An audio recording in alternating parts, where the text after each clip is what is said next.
Hello everyone, welcome back to my YouTube channel. आज की class में मैं आपको करवाने वाली हूं जो कुमार गौरव सर द्वारा 6 सितंबर को करंट अफेयर्स की क्लास करवाई गई है। इसका मैं आपको हैंड रिटन नोट्स के माध्यम से रिवीजन करवाऊंगी। इससे आपका टाइम भी बच जाएगा और आपकी पूरी क्लास का रिवीजन भी हो जाएगा। तो चलिए शुरू करते हैं आज की अपनी इंपॉर्टेंट क्लास बिना टाइम वेस्ट किए। क्लास पसंद आई तो लाइक जरूर कीजिएगा और क्लास को ज़्यादा से ज़्यादा शेयर कर दीजिएगा। तो देखिए आज का अपना क्वेश्चन नंबर फर्स्ट है, हाल ही में पारंपरिक चिकित्सा पर गुजरात घोषणा पत्र किसने जारी किया है?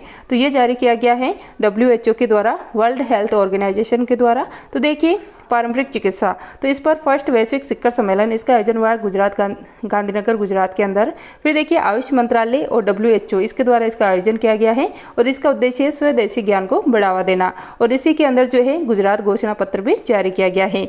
फिर देखिए जो आयुष मंत्रालय है तो इसके अंदर जो आयुष की फुल फॉर्म होती है ये होती है, ए से होता है आयुर्वेद, Y से योगा, U से यूनानी, S से सिद्ध और H से होता है होम्योपैथी। तो इसका फुल फॉर्म भी आपको अच्छे से याद होनी चाहिए। फिर देखिए WHO, तो इसकी स्थापना हुई थी 7 अप्रैल 1948 को। हेडक्वार्टर स्थित है इसका जिनेवा स्विट्जरलैंड में और वर्तमान में इसके हेड है डॉक्टर टेड्रोस। इसके बाद देखिए नेक्स्ट है विश्व आर्थिक मंच, वर्ल्ड इकोनॉमिक फोरम। तो इसका हेडक्वार्टर स्थित है जिनेवा स्विट्जरलैंड के अंदर और इसकी फेमस बैठक है शीतकालीन बैठक दावोस के अंदर हुई थी। फिर देखिए ग्लोबल जेंडर गैप इंडेक्स, तो ये जारी किया जाता है विश्व आर्थिक मंच के द्वारा और इस बार इसमें भारत की रैंक है 127। नेक्स्ट है WTO, तो इसकी स्थापना हुई थी 1 जनवरी 1995 को। हेडक्वार्टर स्थित है इसका जिनेवा स्विट्जरलैंड में और वर्तमान में इसकी हेड है नागोजी ओंकाजा इवेला। तो ये सारी बातें आपको याद होनी चाहिए। फिर देखिए WWF, world wild life fund, तो इसकी स्थापना हुई थी 1961 में। हेडक्वार्टर स्थित है इसका ग्लैंड स्विट्जरलैंड के अंदर और इसका लोगो है पांडा। नेक्स्ट क्वेश्चन है लैलेंथॉप में देखिए कम्बुज स्थित अंकोर वाट का विष्णु मंदिर किसने बनवाया? तो इसका निर्माण करवाया गया है सूर्यवर्मन II के द्वारा। फिर देखिए ये कहाँ पर स्थित है? तो कंबोडिया में स्थित है। कंबोडिया की राजधानी है नोम पे। नेक्स्ट है गदर पार्टी की स्थापना 1913 में की गई थी लाला हरदयाल और सोहन सिंह दाखड़ा के द्वारा और कहाँ पर की गई थी? सैन फ्रांसिस्को USA के अंदर। नेक्स्ट है नील नदी का वरदान, ये मिस्र या इजिप्ट को कहते हैं और मिस्र के राष्ट्रपति अभी अब्देल फतेह सीसी और यही राष्ट्रपति जो है अपने गणतंत्र दिवस 26 जनवरी को मुख्य अतिथि थे 2023 के अंदर। फिर देखिए COP 27, तो ये हुआ है शर्म अल शेख मिस्र के अंदर और COP 28 ये UAE के अंदर होने वाला है। इसके बाद देखिए नेक्स्ट है पानी में घुलनशील विटामिन कौन से हैं? तो ये है विटामिन B और C। और वसा लिपिड में घुलनशील विटामिन कौन से हैं? तो ये है vitamin A, vitamin D, vitamin K और विटामिन E। इसको कीड़ा से आप याद रख सकते हो। जो भी विटामिन जो मतलब वसा में घुलनशील है इसको आप कीड़ा से याद रख सकते हो है। तो K से हो जाएगा विटामिन K, E से हो जाएगा विटामिन E, D से हो जाएगा विटामिन D और A से हो जाएगा विटामिन A। नेक्स्ट है क्वेश्चन नंबर 2, हाल ही में दुनिया के पहले AI एंटी ड्रोन सिस्टम इंद्रजाल का नामकरण कहाँ किया गया है? तो इसका नामकरण किया गया है हैदराबाद के अंदर। फिर देखिए इंद्रजाल, तो इंद्रजाल ये फंसाने का जाल है, तो ये दुनिया का पहला है AI आधारित, मतलब कृत्रिम बुद्धिमत्ता आधारित है और एंटी ड्रोन सिस्टम है, मतलब ये ड्रोन को भी नस्ते नाबूद कर सकता है। फिर देखिए इसका निर्माण किया गया है ग्रेने रोबोटिक्स फर्म कंपनी जो कि हैदराबाद की है, इसके द्वारा इसका निर्माण किया गया है और ये खतरे से निपटने में सक्षम है। जैसे खतरे के रूप में देखिए कोई भी ड्रोन हुआ, हथियार हुए, बम हुए, इन सबसे निपटने में ये सक्षम है। इसमें लागत कितनी है? ये 5 करोड़ रुपए। फिर देखिए हैदराबाद, तो हैदराबाद राजधानी कहाँ की है? तेलंगाना की है और ये मूसी नदी के किनारे स्थित है और हैदराबाद को ही भारत में विलय करने के लिए 1948 में ऑपरेशन पोलो चलाया गया था। फिर देखिए 2014 से पहले हैदराबाद आंध्र प्रदेश की राजधानी हुआ करती थी। आपको पता है कि 29वां राज्य बना था तेलंगाना 2 जून 2014 को। इसके बाद हैदराबाद तेलंगाना की राजधानी हो गई थी। फिर देखिए चार मीनार, तो ये स्थित है हैदराबाद के अंदर। नेक्स्ट है गुरमीत सिंह, तो ये अभी वर्तमान में गवर्नर है उत्तराखंड के। तो ये सारी बातें अच्छे से याद रखना आप। फिर देखिए लैलेंथॉप में एशिया की सबसे लंबी नदी ये है यांगटीसी नदी जो कि चाइना में स्थित है और इसी के किनारे संघाई शहर स्थित है और इसी नदी पर जो है 3 जॉर्ज डैम स्थित है। फिर देखिए पृथ्वी के फेफड़े ये अमेजोन वर्षावन को कहा जाता है और किस आंतरिक राष्ट्रीय राजमार्ग के द्वारा ब्रह्मपुत्रा नदी में सादिया से धुबरी को जोड़ा गया है? तो नेशनल वाटरवे 2 जो है ब्रह्मपुत्रा नदी पर स्थित है असम के अंदर और ये सादिया से धुबरी को जोड़ता है। फिर देखिए कर्क रेखा को 2 बार काटने वाली नदी ये है माही नदी, ये उल्टे यू आकार में कर्क रेखा को 2 बार काटती है। भूमध्य रेखा को 2 बार काटने वाली नदी ये है कांगो नदी जो कि अफ्रीका महाद्वीप में स्थित है। मकर रेखा को 2 बार काटने वाली नदी ये है लिम्पोपो नदी जो कि अफ्रीका महाद्वीप में स्थित है। फिर देखिए कर्क रेखा, मकर रेखा और भूमध्य रेखा, तो कौन सा महाद्वीप है जिससे तीनों रेखाएं गुजरती है? तो यह है अफ्रीका महाद्वीप। नेक्स्ट है क्वेश्चन नंबर 3, हाल ही में कनाडा में अंतर्राष्ट्रीय क्रिकेट खेलने वाली पहली ट्रांसजेंडर क्रिकेटर कौन बनी है? तो ये बनी है डेनियल मैकगेही। तो ये फर्स्ट ट्रांसजेंडर क्रिकेटर है और ये कौन से देश से खेलती है? तो ये कनाडा देश से खेलती है और ये इंटरनेशनल मैच खेलने वाली फर्स्ट ट्रांसजेंडर क्रिकेटर बन गए हैं। फिर देखिए ये जो है इन्होंने जेंडर चेंज किया है। जन्म के समय ये मेल था और ये वर्तमान में फीमेल है। नेक्स्ट है लैलन टॉप में देखिए तराइन का फर्स्ट युद्ध ये हुआ था 1191 में पृथ्वीराज तृतीय वर्सेस मोहम्मद गौरी के मध्य। तो इस युद्ध में जो 91 में हुआ था 1191 में, इस समय विजय बने थे पृथ्वीराज तृतीय। और जब इसका तराइन का सेकंड युद्ध हुआ था 1192 में, तो पृथ्वीराज तृतीय वर्सेस मोहम्मद गौरी के मध्य ही हुआ था, लेकिन इसमें विजय बना था मोहम्मद गौरी। नेक्स्ट है रेमन मैग्सेसे अवार्ड, इसकी शुरुआत हुई थी 1957 से और फर्स्ट मिला था 1958 में। किसे मिला था? विनोबा भावे को, और ये पहले भारतीय थे। और भूदान आंदोलन की शुरुआत की गई थी विनोबा भावे के द्वारा और ये भारत के फर्स्ट व्यक्तिगत सत्याग्रही थे।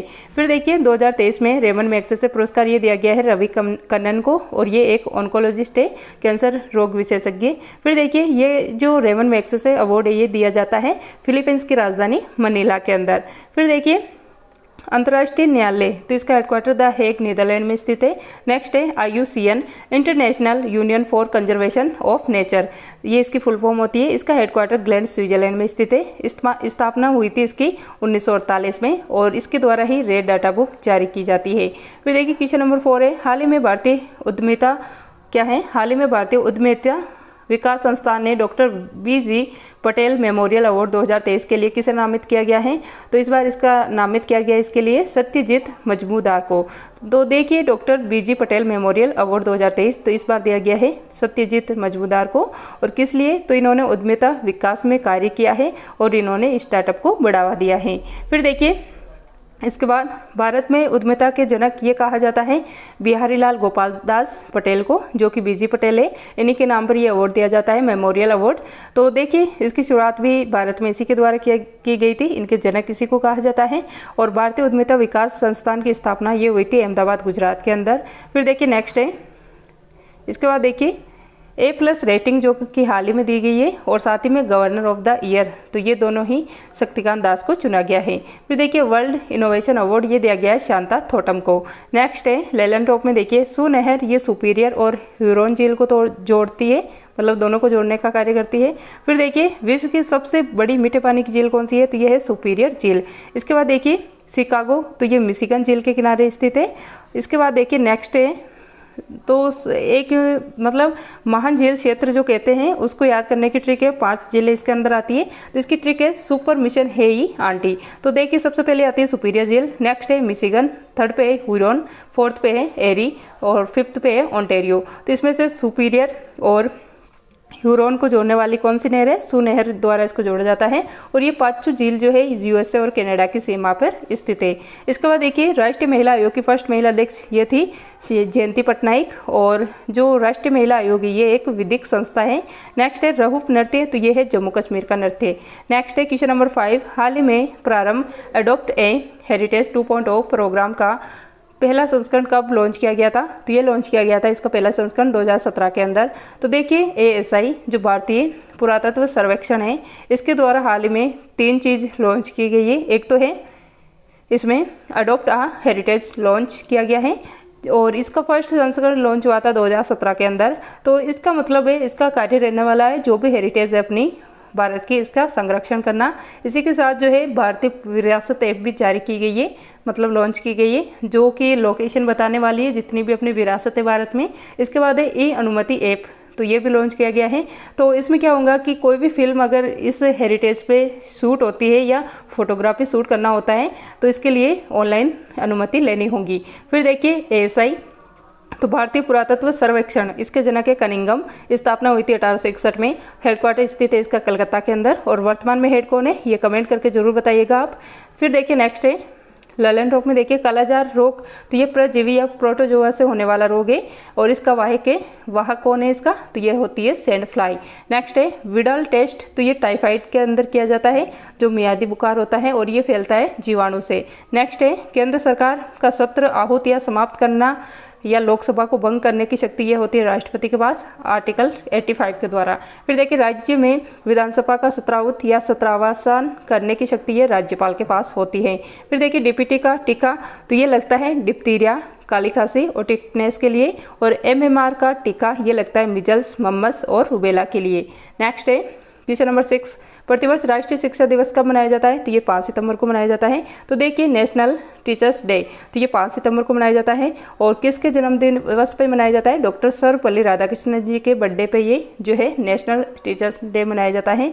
और सर्वपल्ली राधाकृष्णन जी ये शिक्षक थे, दार्शनिक थे, और ये भारत के पहले उपराष्ट्रपति थे, 2 बार उपराष्ट्रपति रह चुके हैं, और ये 2 नंबर के राष्ट्रपति है भारत के, और इनको 1954 में भारत रत्न भी मिला था। फिर देखिए नेक्स्ट है, इसके बाद देखिए शुरुआत कब हुई थी इसको जो शिक्षक दिवस है इसको मनाने की? तो 5 सितंबर 1962 को जो है इसको पहली बार जो है ये मनाया गया था। फिर देखिए वर्ल्ड टीचर्स डे ये 5 अक्टूबर को मनाया जाता है, और 5 सितंबर 2023 को इस बार जो है राष्ट्रपति द्रौपदी मुर्मू द्वारा 75 शिक्षकों को इसमें सम्मानित किया गया है।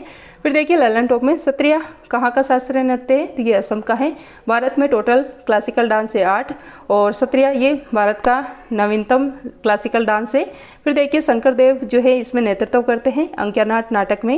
नेक्स्ट है जीएसटी तो 101वें संविधान संशोधन द्वारा 1 जुलाई 2017 को ये लागू हुई थी विजय केलकर समिति की सिफारिश पर।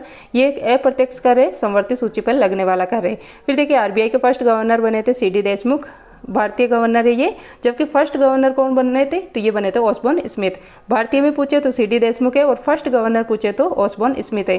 फिर देखिए आरबीआई की स्थापना 1934 के एक्ट द्वारा 1 अप्रैल 1935 को हुई थी यंग हिल्टन आयोग या फिर शाही आयोग की सिफारिश पर। फिर देखिए क्वेश्चन नंबर 7 है, हाल ही में शिक्षा मंत्रालय और कौशल विकास मंत्रालय ने छात्रों, शिक्षकों और उद्यमियों को सशक्त बनाने के लिए किसके साथ साझेदारी की है? तो ये मेटा के साथ साझेदारी की है, MOU। तो देखिए शिक्षा मंत्रालय, कौशल विकास मंत्रालय और मेटा यूएसए की कंपनी है। तो मेटा के अंदर आ जाती है फेसबुक, इंस्टाग्राम और व्हाट्सअप, ये सारे इसके अंदर आ जाते हैं। तो देखिए इसका उद्देश्य है छात्रों, शिक्षकों, उद्यमियों इनको डिजिटल मार्केटिंग का जो डिजिटल मार्केटिंग होती है ये सिखाना। इसके लिए 3 साल की जो है एग्रीमेंट हुआ है इसके अंदर।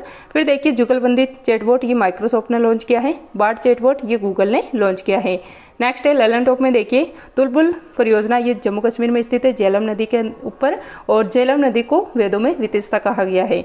माता टीला परियोजना ये बेतवा नदी पर स्थित है। नेक्स्ट है पर्यावरण का संरक्षण तथा संवर्धन और वन्य जीवों की रक्षा के लिए संविधान के किस आर्टिकल के तहत ये किया गया है? तो आर्टिकल 48A ये संबंधित है इससे, जो कि DPSP का अंदर आता है ये आर्टिकल। 42वें संविधान संशोधन 1976 के द्वारा इसको जोड़ा गया था। फिर देखिए कृषि एंड पशुपालन तो ये आता है आर्टिकल 48 के अंदर, और आर्टिकल 48 के अंदर ही गो वध को निषेध बताया गया है। फिर देखिए ग्राम पंचायत का घटक ये आर्टिकल 40 के अंदर है। फिर देखिए क्वेश्चन नंबर 8 है, हाल ही में लगातार 10 बार इटालियन ग्रांड प्रिक्स जीतने का विश्व रिकॉर्ड किसने बनाया है? तो ये बनाया है मैक्स वेरस्टपेन ने। तो देखिए नीदरलैंड या हॉलैंड के रहने वाले हैं, और इनकी टीम का नाम है रेड बुल टीम, इससे ये रेसिंग करते हैं। तो देखिए लगातार 10वीं बार ये जो है इटालियन ग्रांड प्रिक्स विजेता बन गए हैं, और ये जो इटालियन ग्रांड प्रिक्स जो भी टूर्नामेंट है या फिर रेसिंग है ये सबसे पुरानी रेसिंग है। नेक्स्ट है ललन टॉप में देखिए बंगाल विभाजन के समय वायसराय कौन थे भारत के? तो ये थे लॉर्ड कर्जन। 1905 में हुआ था बंगाल विभाजन। फिर देखिए 7 अगस्त 1905 को स्वदेशी आंदोलन चलाया गया था, विदेशी वस्तुओं का इसमें बहिष्कार किया गया था, और 7 अगस्त को ही हैंडीक्राफ्ट डे मनाया जाता है, हथकरघा दिवस। फिर देखिए नेक्स्ट है मरुस्थली ये क्षेत्र में जो वनस्पति पाई जाती है इसको मरुद्वत या फिर जीरोफाइट कहा जाता है। फिर देखिए ओपेक जो पेट्रोलियम निर्यातक देश से, इनका हेडक्वार्टर कहाँ पे स्थित है? वियना ऑस्ट्रिया में स्थित है। 1960 में इसकी स्थापना हुई थी। नेक्स्ट है मृत्युदंड के मामले में क्षमा का अधिकार यह है राष्ट्रपति के पास आर्टिकल 72 के तहत। क्वेश्चन नंबर 9 है, हाल ही में मूडीज इन्वेस्टर्स सर्विस ने 2023 कैलेंडर वर्ष के लिए भारत की विकास दर कितनी अनुमानित की है? तो ये अनुमानित की गई है 67%। क्या कितनी है? सॉरी 6.7% ये दर्ज की गई है, इसमें अनुमानित की गई है मतलब। तो देखिए मूडीज ये एक रेटिंग एजेंसी है, तो भारत के अंदर इसकी ग्रोथ रेट बताई गई है इसमें 6.7%। तो देखिए भारत तेजी से बढ़ती हुई कंट्री है, मतलब फास्टेस्ट ग्रोइंग कंट्री है ये इसके अंदर कहा गया है, और सेवा सर्विस के अंदर तेजी से बूस्ट होने वाली कंट्री है। लेकिन इसमें एक बात ये भी कही गई है कि मानसून कमजोर रहा है भारत के अंदर, और इससे क्या असर होगा कि महंगाई बढ़ने वाली है। इसके बाद देखिए ललन टॉप में, तो ललन टॉप में देखिए भारतीय मानक समय रेखा गुजरती है, तो कितने राज्यों से गुजरती है, तो भारत के 5 राज्यों से ये गुजरती है। तो देखिए उत्तर प्रदेश, मध्य प्रदेश, छत्तीसगढ़, ओडिशा और आंध्र प्रदेश, ये 5 राज्य हैं जहाँ से भारत की मानक रेखा गुजरती है। फिर देखिए प्लेड पार्टिकल, तो ये है राइबोसोम। नेक्स्ट है सेबी, तो सेबी की स्थापना हुई थी 1992 के एक्ट द्वारा, और ये एक वैधानिक संस्था है, इसकी हेड अभी माधवीपुरी बुच। फिर देखिए ये शेयर मार्केट, स्टॉक मार्केट और सेकेंडरी मार्केट, इन सभी को रेगुलेट करने का कार्य ये सेबी का ही होता है। फिर देखिए फर्स्ट दादा साहेब फाल्के पुरस्कार ये 1969 में ये मिला था देविका रानी को। फिर देखिए नेक्स्ट क्वेश्चन नंबर 10, हाल ही में नेस्कॉम के चेयरपर्सन पद पर किसे नियुक्त किया गया है, तो ये राजेश नाम्बियार को नियुक्त किया गया है। तो देखिए नेस्कॉम, तो ये टेक्नोलॉजी, मतलब भारत में टेक्नोलॉजी का सबसे बड़ा संगठन है नेस्कॉम। इसकी फुल फॉर्म होती है national association of software and services company. इसकी स्थापना हुई थी 1998 के अंदर। 3000 प्लस कंपनी इसके अंदर शामिल है, और इसका अभी चेयरपर्सन ये नियुक्त किया गया है राजेश नाम्बियार को। फिर देखिए नेक्स्ट है, इसमें देखिए पीआईबी के अभी हेड बने हैं मनीष देसाई, और जो भारत की फिल्म एंड जो टेलीविज़न संस्थान है इसके हेड बनी है अभी आर माधवन, और आकाशवाणी की हेड बनी है डॉक्टर वसुधा गुप्ता। तो ये लेटेस्ट है, इनको भी थोड़ा याद रख लेना। फिर देखिए ललन टॉप में सिंधु घाटी सभ्यता, तो ये एक काशी युगीन सभ्यता है। फिर देखिए धम्म चक्र परिवर्तन, तो ये महात्मा बुद्ध का जो पहला उपदेश दिया गया था इसको धम्म चक्र परिवर्तन कहते हैं, और पहला उपदेश ये सारनाथ के अंदर दिया गया था। फिर देखिए कॉफी के बागान को फजेंडा कहाँ पर कहा जाता है, तो ये ब्राजील के अंदर कहा जाता है। नेक्स्ट है एरन अभिलेख, तो इसमें सबसे पहले सती प्रथा का उल्लेख इसी के अंदर मिला था एरन अभिलेख के अंदर, और ये भानुगुप्त के समय का है। तो ये थी आज की अपनी क्लास। आई होप आपको ये क्लास पसंद आई होंगी। अगर आपको ये क्लास पसंद आई तो प्लीज़ इसे ज़्यादा से ज़्यादा शेयर कर दीजिएगा, लाइक जरूर कीजिएगा, और एक कमेंट जरूर कीजिएगा आपकी कि ये क्लास कैसी लगी है। क्लास थोड़ा एक दिन पीछे चल रही है, उसके लिए आई एम सॉरी, कुछ प्रॉब्लम है, इसी कारण मैं कंटिन्यू नहीं कर पा रही हूँ। तो मतलब संडे से आपकी क्लास कंटिन्यू हो जाएगी, और कोशिश यही है कि जल्द से जल्द जो है आपकी क्लास रेगुलर रहे। तो मिलते हैं नेक्स्ट क्लास में। क्लास देखने के लिए थैंक यू।